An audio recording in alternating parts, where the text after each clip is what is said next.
welcome to Let's Talk Tottenham, another review of another dreadful game.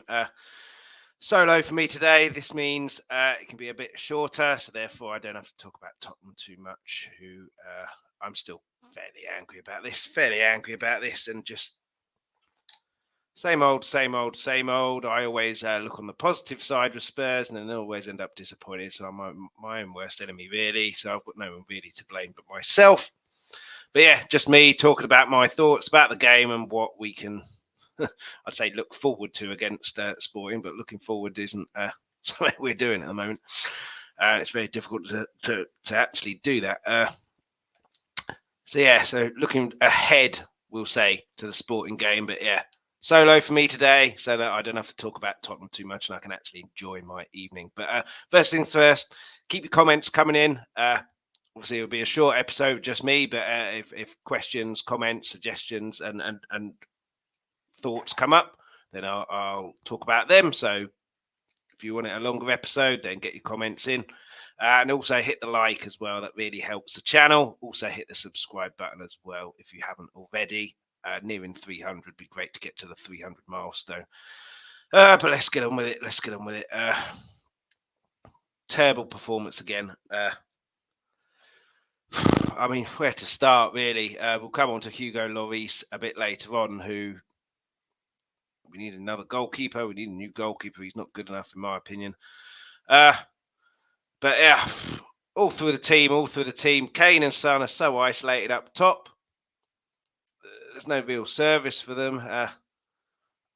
We'll come on to Emerson as well. I have no idea where he comes straight back in, and the only person who can cross the ball is Perisic on the wide areas, but we keep giving it to Emerson to cross the ball.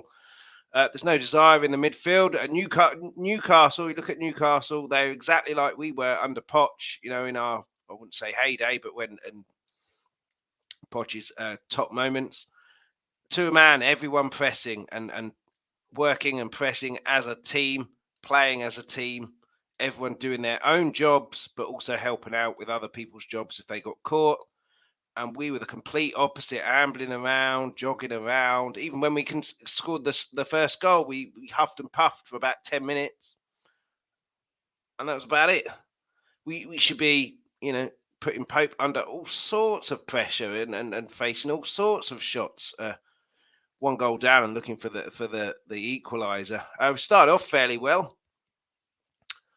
So Newcastle rode their luck for about 50 minutes. I still have no idea why Son tried to dink Pope when he was 1-on-1. He should have just rolled it in like a confident Son should be doing, and I thought he would be now after his midweek performance against Frankfurt the other week, but apparently not. He didn't look like scoring at all. It needed to be the other way around, Son to Kane.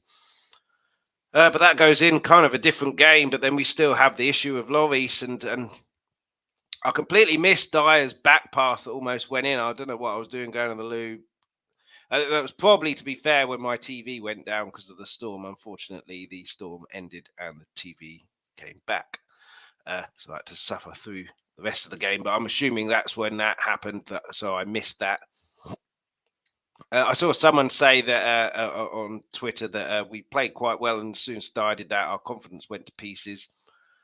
Probably not far off the mark, but we seem to. I thought this season the Chelsea draw, snatching a draw there and staying in the game, same with West Ham as well.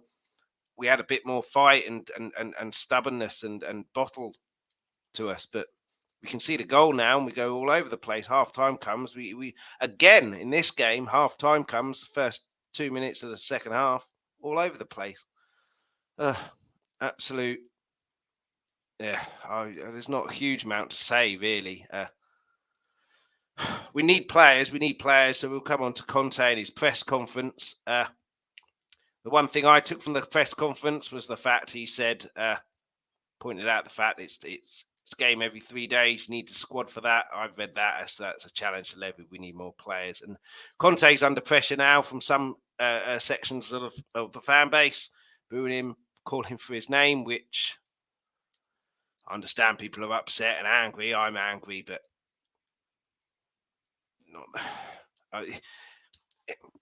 he has his issues, Conte, like I said, with the Man United game. After the Man United game, on Friday. He set us out, I think, with a negative mindset, and I think he deserves a lot of criticism for that. But to say he needs to be sacked, ridiculous in my opinion. He's the best manager we've had in my lifetime. Obviously, Poch did wonders for the team, which Conte hasn't done anything near that yet. But in terms of his CV and everything, and he is a top manager, and he's always said need a couple of windows. And let's not forget as well, when he went to Chelsea, he inherited there a title-winning side. They were just really badly out of form. Players weren't playing for the manager, but he inherited a title-winning team and squad, and then just got them playing, and then won the league. Same with Inter Milan. They weren't anywhere near us needing a complete rebuild like we are. And to say Conte needs to go, I don't think so. I don't think that's the case at all. Not for my money anyway. I want him in 100% still. But, his stubbornness is starting to annoy me a little bit. Certainly with the Emerson stuff, how he play. I have no idea how he plays, but we'll come on to him.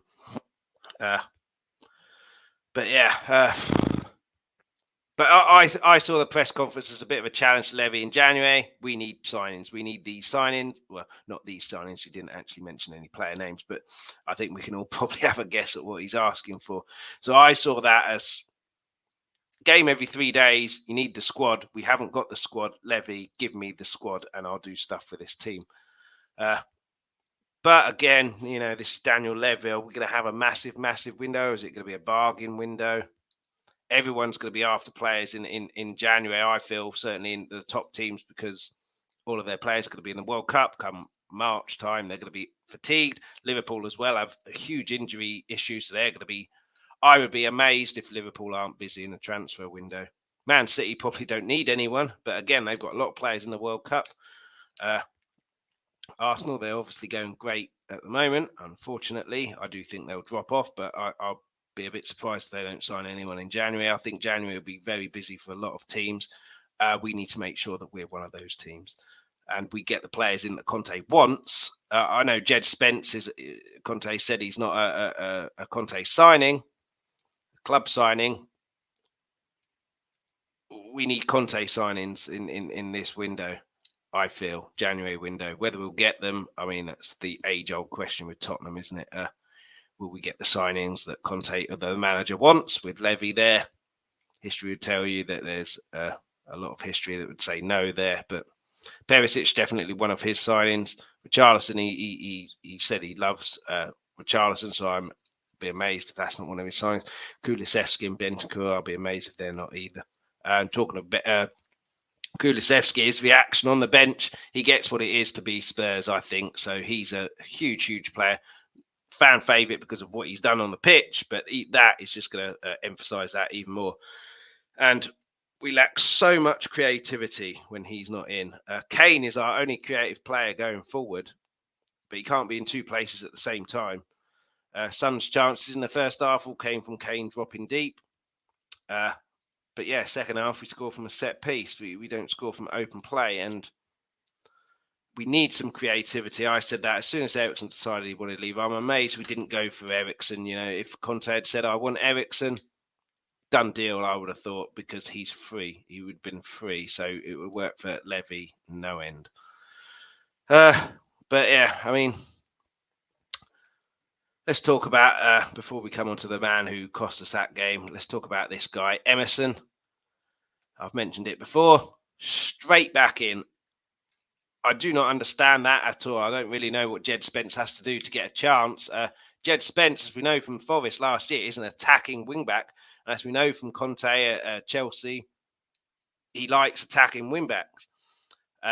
There's an element to say that, his final ball isn't very good enough, but look at the guy he puts in, Emerson. He hasn't put a cross into someone's head or foot yet in a year and a half. And, I mean, what message does that send to the team? You haven't done much for the team in terms of output. You get sent off with a stupid challenge against Arsenal, get sent off.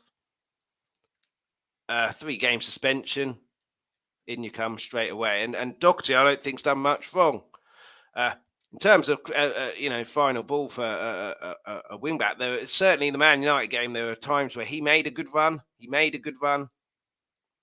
was ignored and we went backwards. So that to me is another bit of evidence to say we were so negative. We were so negative in that Manchester United game, and I think that comes from the manager, and then that rubs off on the players.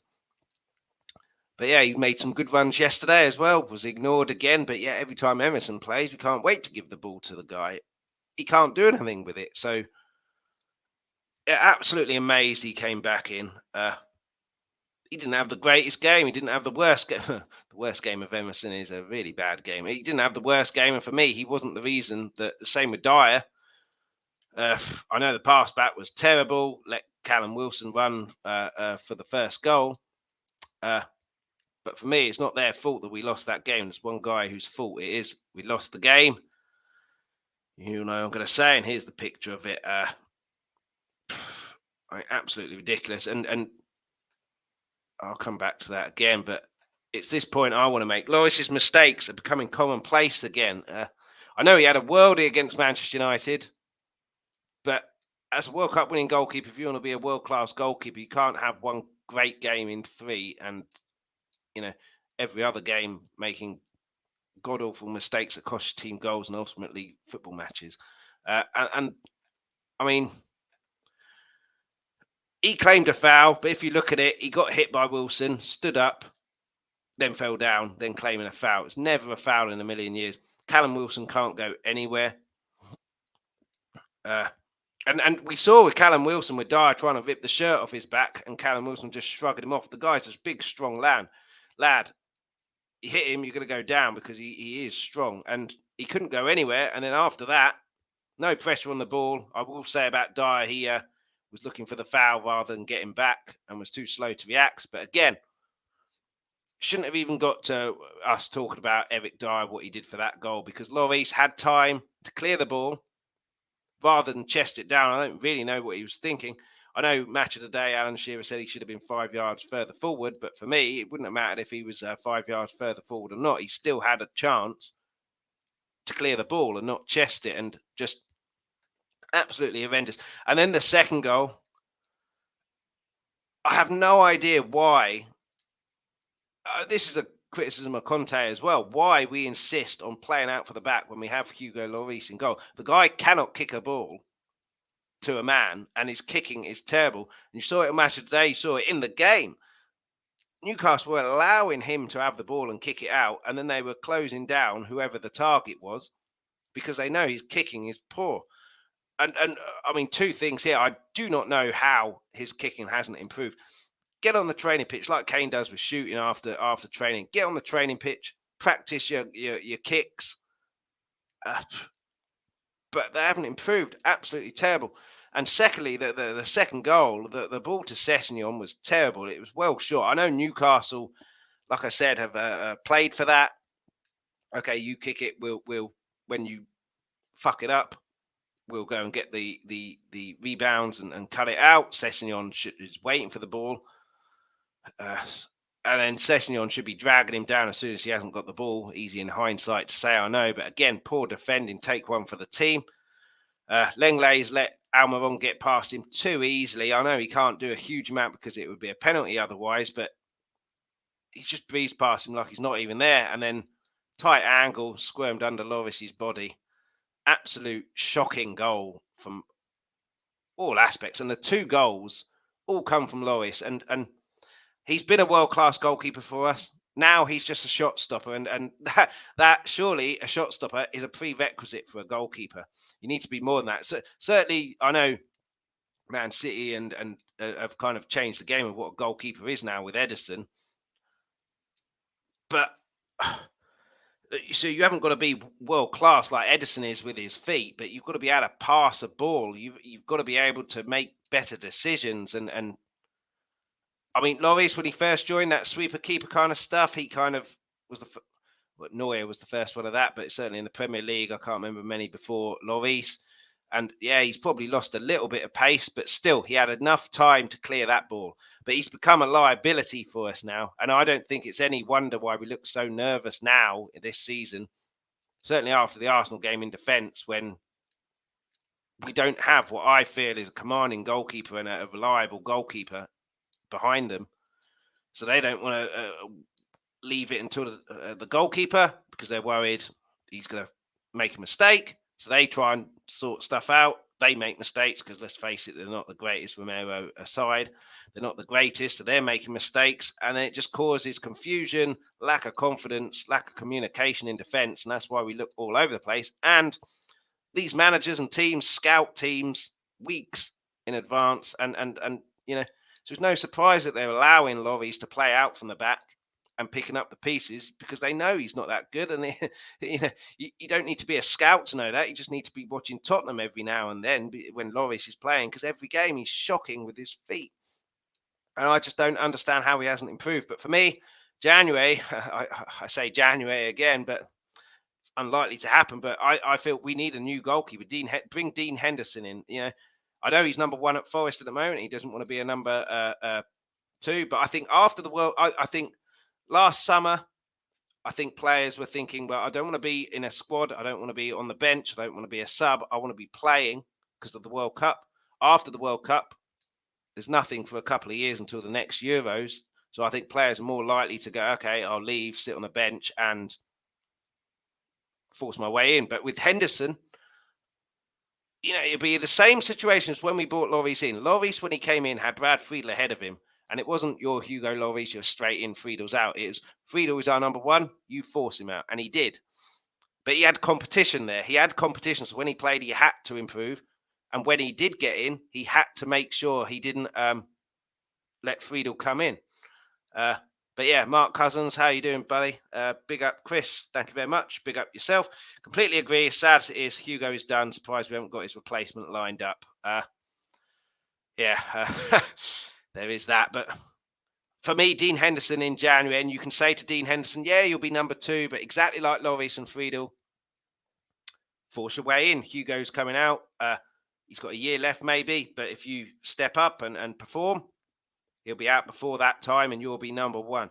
And it'll be after the World Cup. Like I say, there won't be him fighting for, I want to get to the World Cup. I want to be on that plane. I want to be in goal for England's games, because that would have sailed. And then there's another 2 years to force your way in for the Euro. So Henderson would be the one for me. I wanted Pope at the start of the season. Obviously, he went to Newcastle. He did make that clanger for England. So maybe he isn't the answer. He's not world class. Been linked with a few foreign players, but I think Henderson fits the bill everywhere. I mean, we all kind of want Dyer to move on and someone to replace him, because Dyer isn't that great. I admit that. I defend Dyer, but I'm not saying he's the greatest. He's better than what we've got. I certainly feel more safe with him playing than Sanchez, although I didn't feel Sanchez did too much wrong yesterday. But again, like Lloris at the moment, Sanchez has always got a mistake in him. But yeah, if you get Henderson in, England, Dyer's in there now, so he's got a bit of he'll have a relationship communication with him. He's played in the Premier League, knows what the Premier League is about. And to Mark's comment there, surprised we haven't got his replacement lined up. What I wanted to happen was in the summer, we get that essentially the replacement for him, and then it's a fight between the two. You then get 2 benefits there. You get both of them have competition. So when they get in, they're going to be competing with each other and not wanting to make mistakes. But secondly, that goalkeeper has then experience of playing at Spurs, playing at that stadium, playing in the team for the manager.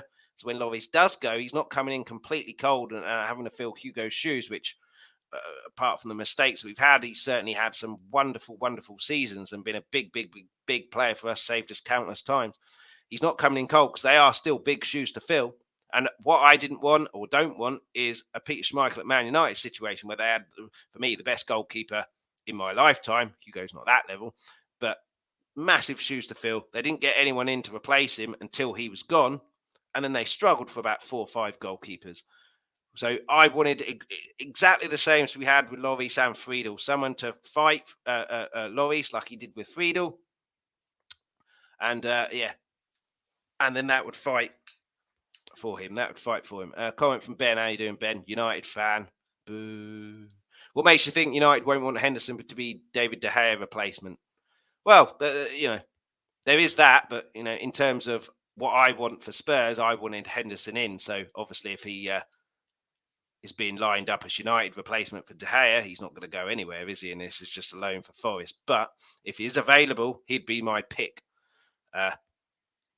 And yeah, that'd be my pick. But if he is going to be De Gea's replacement and he wants to stay at United and he is going to be the number one going forward there, then it's a loan for Forest, staying with Forest for this season.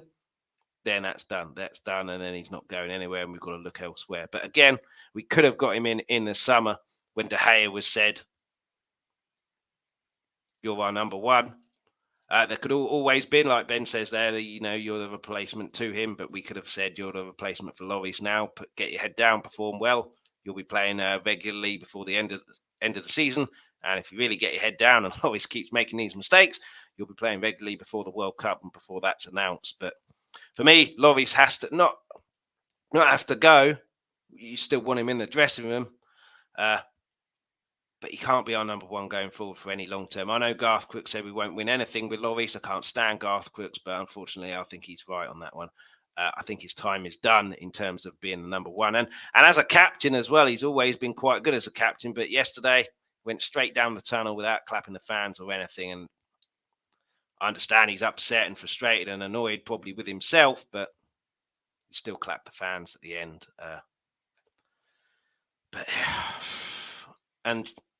I mean, let's talk about Romero as well.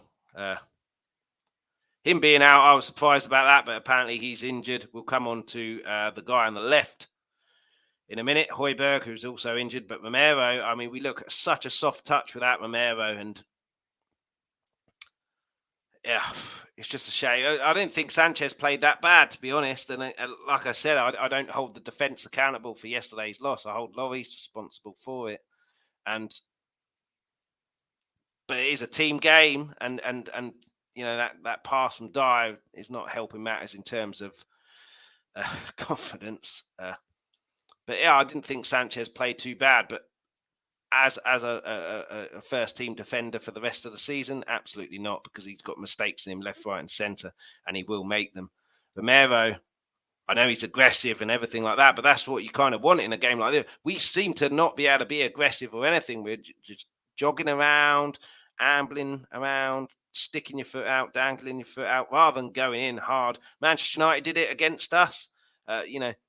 People saying, "Oh, Man United beat a team who didn't play very well." That's very true, but you still got to beat the team who's in front of you. You still got to put your effort in, get to have the right mentality, and Manchester United thoroughly deserved that win. And without Lloris on that occasion, would have been a cricket score. But like I said with Lloris, you can't have one great game, two catastrophic games, another great game, another catastrophic game at this level. Certainly if we're trying to win not Champions Leagues, but certainly a cup and get into the top four again and reach the latter stages of the Champions League.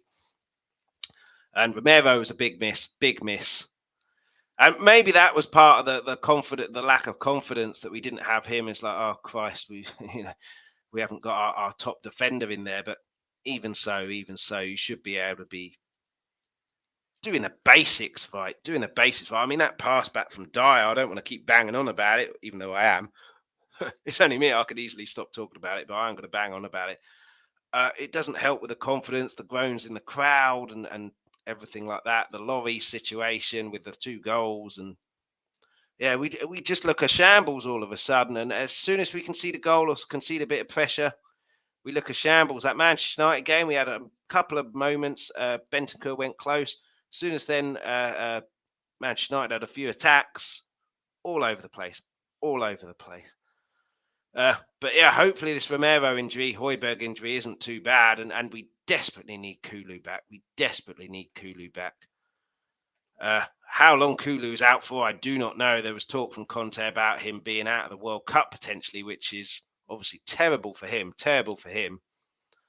But in a completely selfish point of view, it's horrendously bad for us because he's the one player going forward that can come deep as well as Kane, and he doesn't have the creativity in terms of the Eriksen type pass, but he'll take people on, he'll be positive, and a lot of the stuff we were passing backwards again yesterday. Skip was trying to pass forward. Still don't think he's match fit. How would he be? He had a massive injury and he's only played a hatful of games.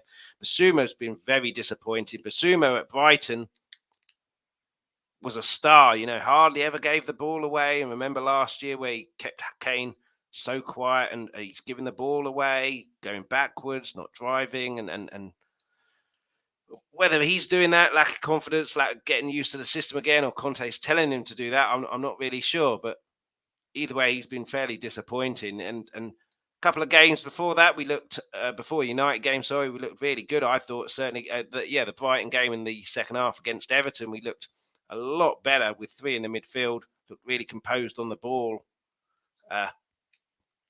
And the last two games, Manchester United, three in the midfield, Newcastle, three in midfield, all over the place. And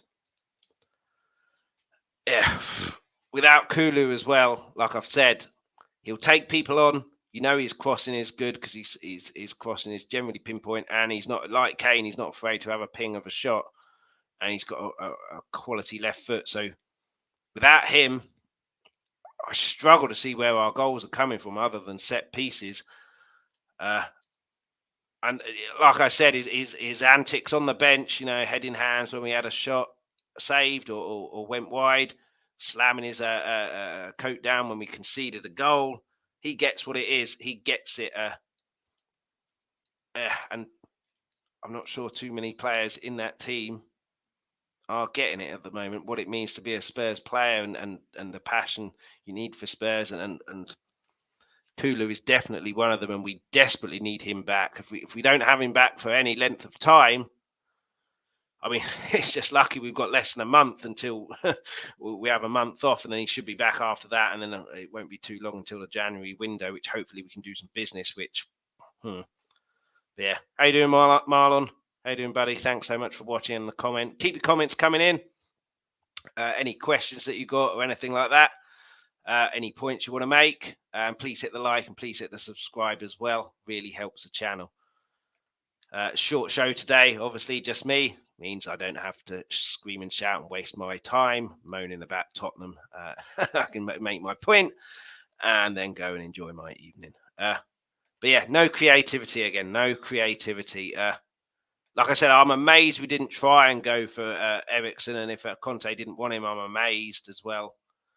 I know people say he doesn't play with a playmaker, but he played with Brozovic, who's a deep line playmaker, and Eriksen as well. Inter Milan, he had Fabregas at Chelsea, who's deep line as well. Eriksen would be perfect for that now, being that, the situation that happened with him.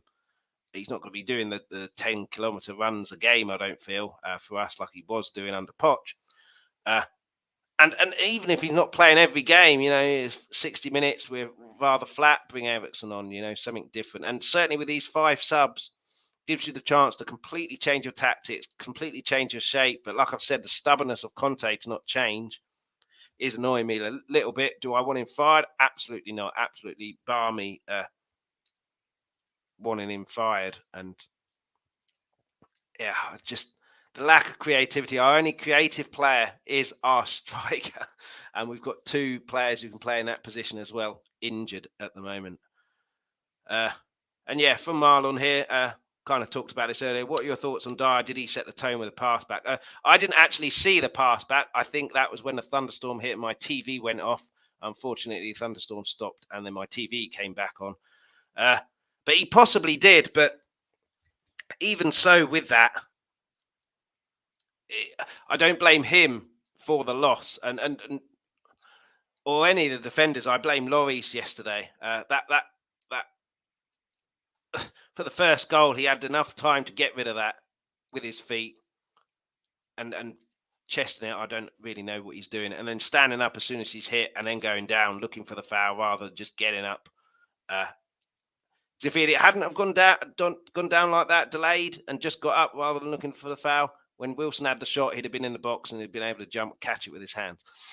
But in terms of Dyer, like I said, without Romero, I feel that the defence are on tenterhooks anyway. It obviously didn't help. Wilson gave him a torrid time, but I think Wilson's going to give quite a few players a torrid time. And like I've said as well, Dyer isn't the best defender by any stretch of the imagination. I don't think he's the worst, and I certainly feel better if he's playing than Sanchez in that position. But we have to get a defender in the window. for the very, very, not just any defender, obviously a quality defender. If Bastoni becomes available, snap into Milan's handoff and take him whatever the price. Conte wants him, so therefore Levy should want him if Conte wants him. But yeah, I mean, he possibly set the tone. It was the kind of turning point I saw on Twitter where we were playing quite well and then ended up not playing well. But like I say, I didn't actually see it. It was when a thunderstorm hit, so I was completely unaware until I watched Match of the Day today. But I think it's a combination of things setting a tone. We see Marlon. I don't know how you feel about it, Marlon. But as soon as we concede possession and concede a few chances, concede a goal, we look shell-shocked and go into ourselves and then don't look like we can string a pass together. And even when we scored and made it 2-1, we had a little bit of a huff and puff for 10 minutes. And then after that, it was pretty horrendous stuff. But the lack of creativity, I think, is really killing us here. We are so one-dimensional to play against. If Harry Kane doesn't drop deep, we've got absolutely nothing, and him and Son are so isolated. We've got wing-backs other than Perisic who cannot cross the ball.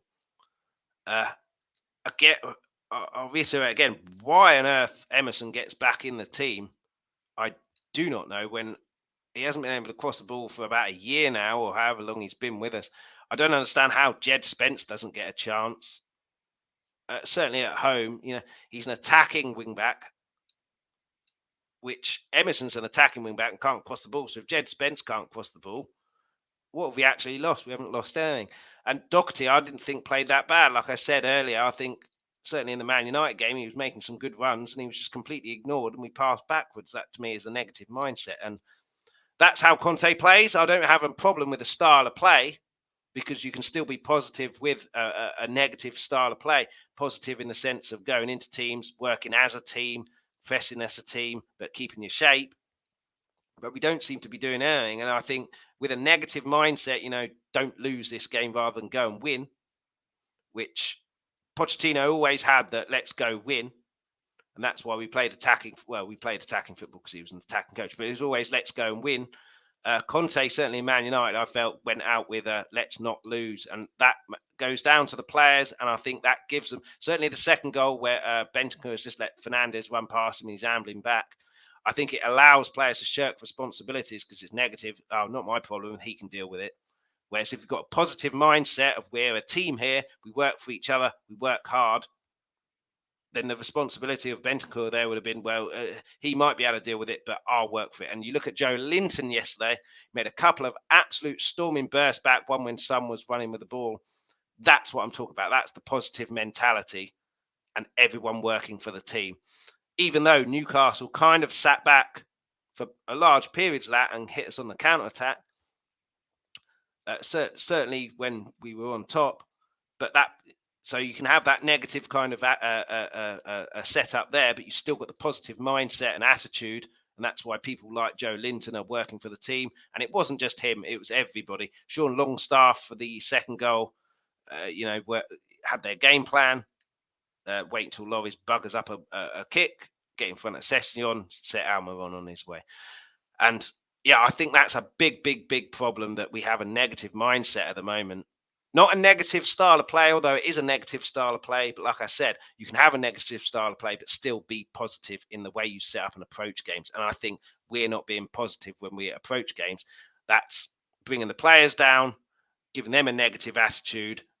That's why we're passing backwards. I mean, the backwards and sideways is also because we don't have any creative. So I think we need to address that in the winter. But again, everyone's going to be looking for transfers in the winter because of the World Cup and fatigue setting in later on in the season.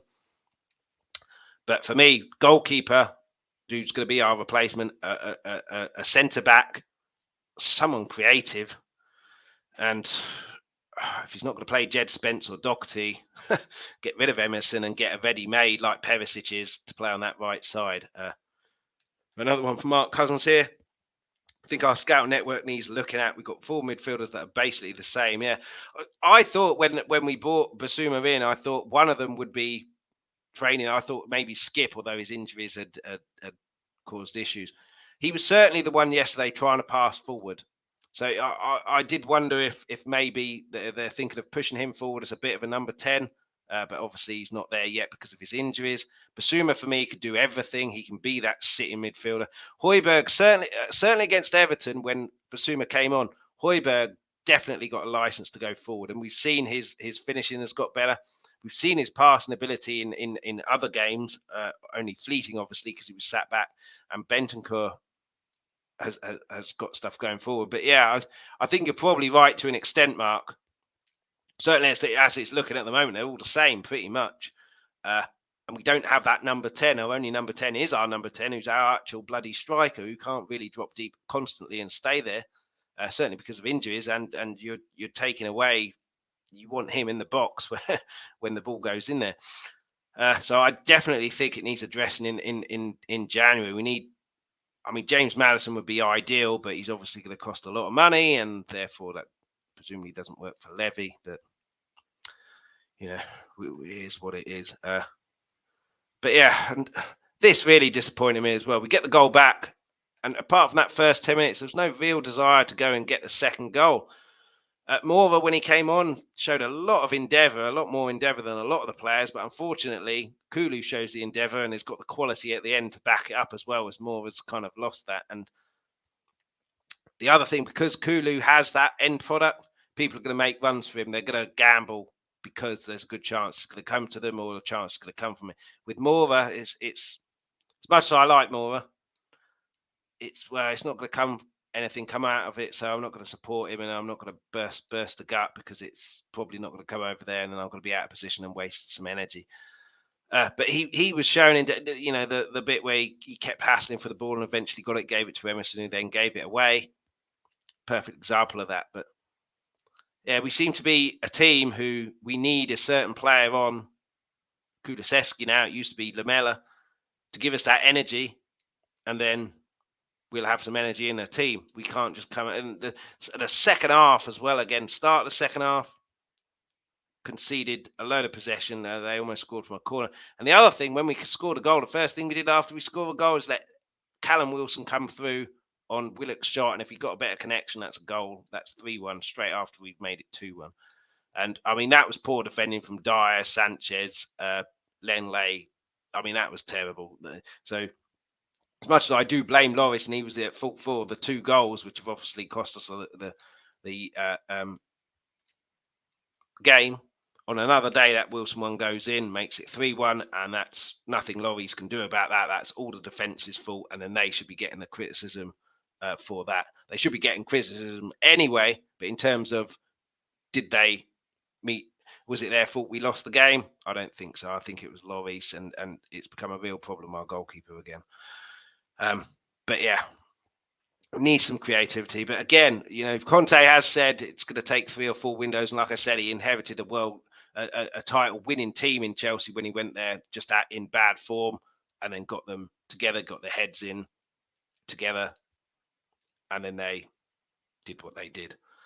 But yeah, and talking of good teams, Newcastle at the moment really surprised me. I thought this season would be too early for top 4 for them. But they're in 4th now. I think Manchester United have a game in hand. If Ben's still watching, he'll know that.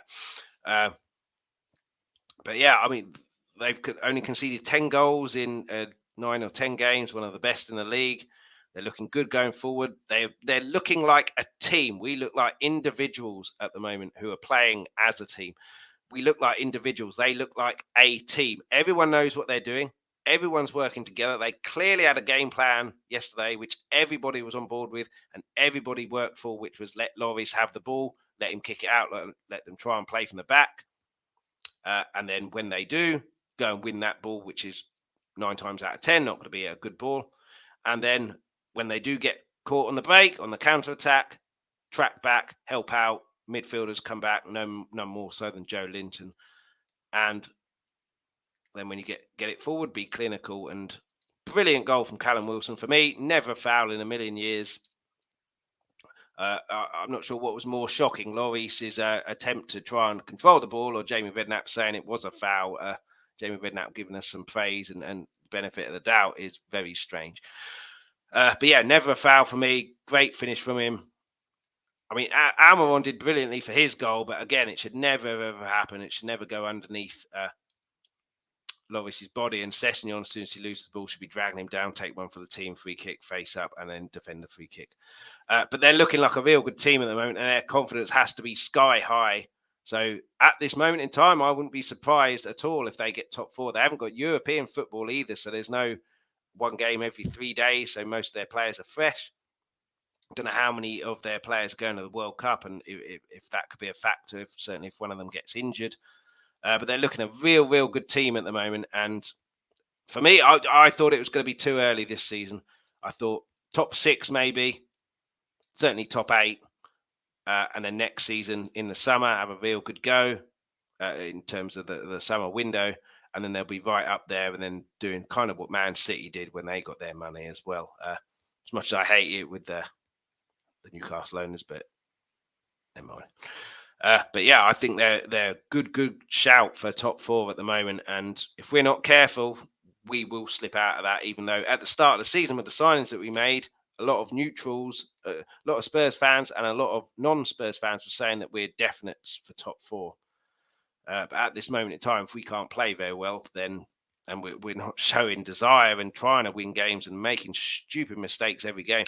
Lloris this time, it'll be Dyer or Sanchez or whoever next game, and then it'll be Lloris again. We're making all these silly little errors.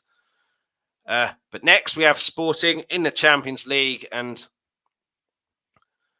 I did have a picture here. Let me try and find it. I've lost it.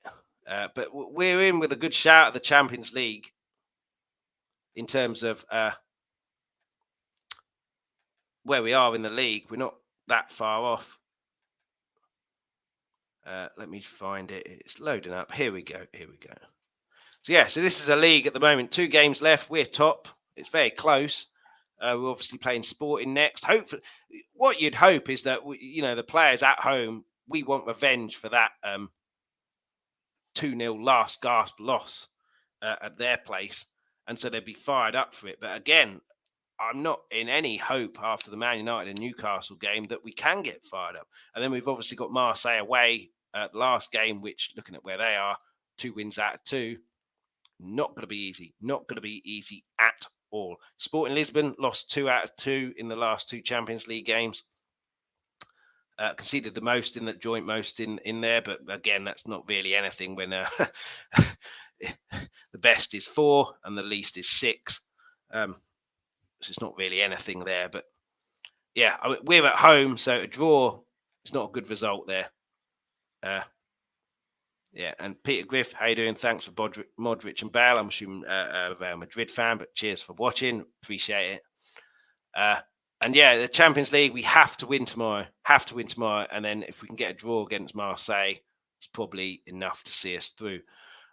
But again, that's me now being negative, going for a draw. Should be going for a win in these games. But yeah, definitely go for a win tomorrow. And hopefully, I mean, who have we got at the weekend after? We got, we're playing on Wednesday in the evening and then 3:00 on Saturday, Bournemouth away.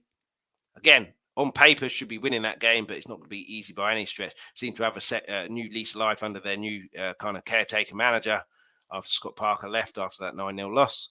Not going to be easy at all. So we've really got to be at it there as well. Kane and Son are obviously going to play on Wednesday. We haven't got anyone else. Hopefully, Richarlison's not too far from being back. I know that injury wasn't as serious as first thought, so thank goodness for that.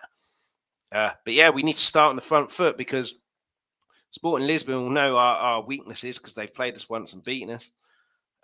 Marcus Edwards coming back to Spurs in a stadium he never played in. It's not going to be easy at all, but we need to have the right attitude, go out to win. Not keep it tight and then try and nick a goal. Go out to win. It'll be a sellout again. It always is. Certainly European nights, and the fans need to do their job. I've no doubt they will. But yeah, have to go win. Have to go and win that one. Get a win.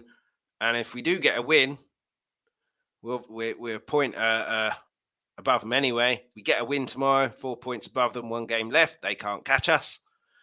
Frankfurt, if Marseille beat Frankfurt, we beat Sporting, us and Marseille are through.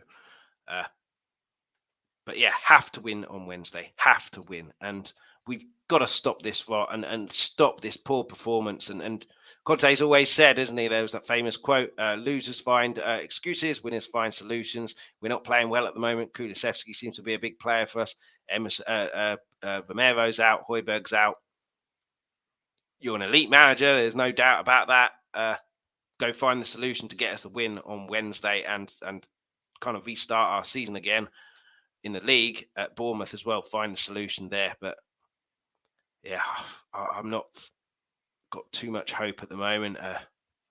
2 dross performances. And I mean, if you lose to the better team, I can accept that if you've tried. Under Pochettino, we always attacked, always tried to score, always felt that, we'd always got a chance for a goal in the last minute.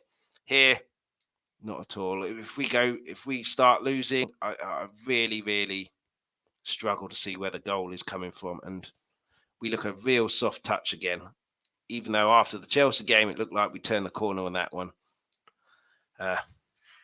Yeah, but again, it also should be said we're third in the league, best start for a league for near on 50 years. We're in a good position in the Champions League. Like I said, if we win tomorrow, Marseille win, we're in the knockout stages. It is a blip, but it's the manner of the blip that's the real kick in the teeth. If you've had 2 top teams, which Man United and now Newcastle are 2 top teams, and Man United obviously at Old Trafford, and you lose, go out fighting, get done by a wonder piece or something like that, you can accept that. But not turning up at Old Trafford and not really turning up at home yesterday, that's the real kick in the teeth. And that's why I think it stings so much. And it is a blip, but it feels a lot more than a blip. And we've seen this coming. We've been saying this is coming in the poor performances this season. So we've got to snap out of that, and Conte's got to find a solution. The players have got to step up as well, and the players have got to stop making stupid mistakes. But yeah, that's pretty much my rant for today. It was rather calm. I was thinking there'd be a swear warning on, but I think I've been fairly good on that one, fairly restrained. But yeah, hopefully Wednesday we can get a win, get a bit of confidence up, get a win on Saturday against Bournemouth, and then go again until the start of the World Cup. Go on a good run till the start of the World Cup. Touch wood, no injuries. Come back with a full team, and then January starts. Get some signings in and really kick on. It's a lot to ask for, certainly for Tottenham anyway, and Daniel Levy. But you can always dream. But we'll be back on Friday. I'll have guests on that one as well. I just didn't want to talk for an hour and a half about bloody Tottenham today. I want to enjoy my evening rather than moaning about those tosses. So yeah, we'll have guests on Friday talking about the sporting result. Hopefully that's a win, and looking ahead to the Bournemouth game. So that'll be on Friday, 12:30 p.m. UK time on this channel. If you like a bit of magic, go to Chris's Magic. That's a little side channel I have. Do a magic trick once a week. Wednesdays, 7:30 p.m. That's UK time as well. It's not live. It just loads up on there. It's just upload on there. So hit the subscribe on there as well, and the notification bell, and you'll be notified every time the video comes up. Also hit the like as well. 45 subscriptions at the moment. Be great to get to 50. And hit the like here. Hit the subscribe if you haven't done already. Closing in on 300. Be great to get to 300, and the notification bell as well. And thanks for watching. Thanks for everybody's comments. And like I say, hit the like, hit the subscribe, and we'll be back on Friday. And even though it's difficult to say at the moment and difficult to muster any enthusiasm, till Friday, come on, you Spurs. Thanks so much for watching. For everybody who joined in the live chat and added comments, before you go, please leave a like and hit the subscribe button if you haven't already. Also, please hit that notification bell. That'll give you a notification every time we're about to go live, and it's all completely free. For those who missed the live show, you can catch this whenever you want on Let's Talk Tottenham's YouTube channel. Please also hit the like, subscribe and notification bell, and everybody please leave feedback, comments, suggestions in the comments section on the YouTube videos. For those of you who listen to the audio podcast, thank you so much for listening. Anyone who wants that audio podcast, you can pick that up wherever you get your podcast from. We're back Mondays 7:30 p.m. UK time, and Fridays 12:30 p.m. UK time. Alternatively, if you go to Twitter at @LTalkTottenham, Instagram, Let's Talk Tottenham Podcast, you'll find all the information there. Anyone who wants something a little bit different, Also do a magic show. So I do one trick a week, which drops Wednesday, 7:30 p.m. UK time. Chris's Magic on YouTube is where you'll find that. But in the meantime, come on, you Spurs.